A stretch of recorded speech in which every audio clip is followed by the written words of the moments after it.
नहीं, कोरोना के जब मरीज देश के दूसरे राज्यों में बढ़ने लगे उस समय से ही लगभग 25-30 दिन पहले से ही बिहार सरकार का स्वास्थ्य विभाग इस सारे मामले पे बहुत नज़दीकी नज़र रखे हुए था। हम सचेत हैं और उस सचेत रहने के कारण ही हमने सतर्कता बढ़ाई हुई थी। और पूर्व के दिनों में जहां 20-25 हज़ार प्रतिदिन जांच पे हम आ गए थे, जब हमारे पास कोरोना के एक्टिव मरीजों की संख्या 300 से कम हो गई थी, अब एक बार फिर से कोरोना के जांच की संख्या को भी हम लोगों ने बढ़ा दिया है।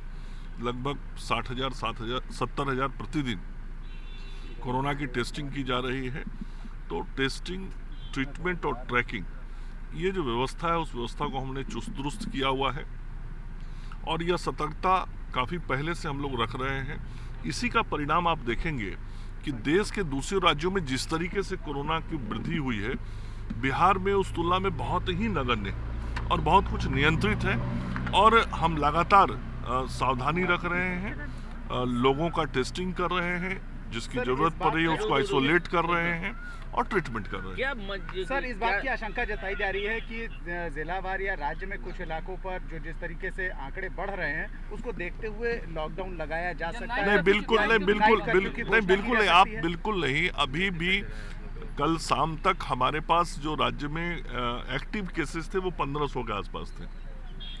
पूर्व का आप देखेंगे तो आप देखेंगे कि इसके पहले जब हम लोगों के यहाँ रात का कर्फ्यू व लॉकडाउन होता था, उस समय इससे कई गुना अधिक मरीज थे और हम लोगों ने फिर स्थिति को नियंत्रण करके काफ़ी कम कर दिया था संख्या को।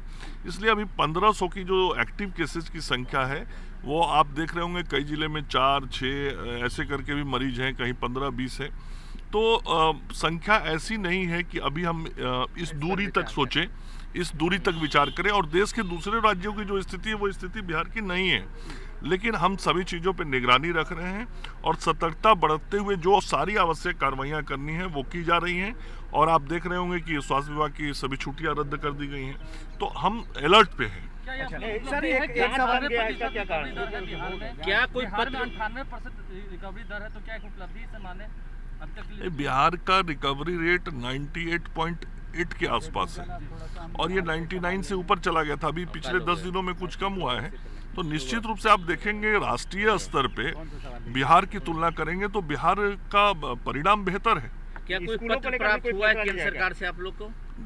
लगातार भारत सरकार के संपर्क में हम लोग हैं और हमारे यहाँ से भी प्रधान सचिव को निर्देशित हमने किया हुआ है। उनके स्तर से भी रेगुलर मॉनिटरिंग होती है वीडियो कॉन्फ्रेंस के जरिए और हर जिले पे बहुत नजदीकी नजर हम लोग रखते हैं। सर, एक सवाल सर, एक बंगाल पर चुनाव लेना चाहेंगे। ओवैसी ने कहा है कि मेरा कोई गोत्र नहीं है, तो क्या मुझे वहां चुनाव लड़ने का हक नहीं है? जिस तरीके से ममता बनर्जी ने अपना गोत्र बताया है, कहा कि मैं शांडिल्य गोत्र की हूं, तो इसके बाद देखिए, एक चीज जान लीजिए, दीदी चुनाव में पराजित हो चुकी है।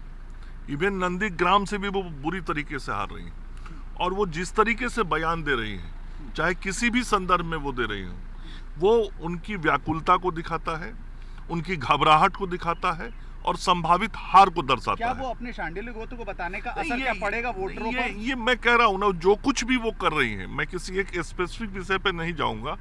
उनके द्वारा जो भी बातें बोली जा रही हैं, जो व्यवहार किए जा रहे हैं, टीएमसी के लोगों के द्वारा जो पॉलिटिकल एक्शन किया जा रहा है, वह सब कुछ इस बात को सुनिश्चित करता है कि वो अब हताशा में चले गए। पॉलिटिकल एक्शन की बात की उन्होंने कहा है कि आप लोग बिहार से, यूपी से गुंडे खुद बुलवाते हैं, खुद करते हैं। मैं भी चुनाव प्रचार में जाता हूँ, मैं गुंडा हूँ क्या?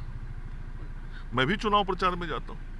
तो अब यदि मेरे जैसे कार्यकर्ता वहाँ के मुख्यमंत्री को अपराधी लगते हो, तब इसका क्या जवाब हो सकता है? अच्छा, ये इनका ओवैसी जी का एक कहना है, एक अंतिम सवाल ले लीजिए सर। ओवैसी जी का कहना है कि अगर मैं जनेऊ नहीं धारण करता हूं और मैं हनुमान चालीसा नहीं पढ़ता हूं, तो क्या मुझे वहां चुनाव लड़ने का हक नहीं है? मैं फिर कह रहा हूं, ये सारा जो ममता दीदी बयान दे रही है ना, ये बयान उनके हताशा के बयान हैं और वो प्रयास कर रही हैं कि ऐसे बयानों के माध्यम से कुछ वोट को अपने नजदीक लाएं, उसमें उनको सफलता नहीं मिलेगी।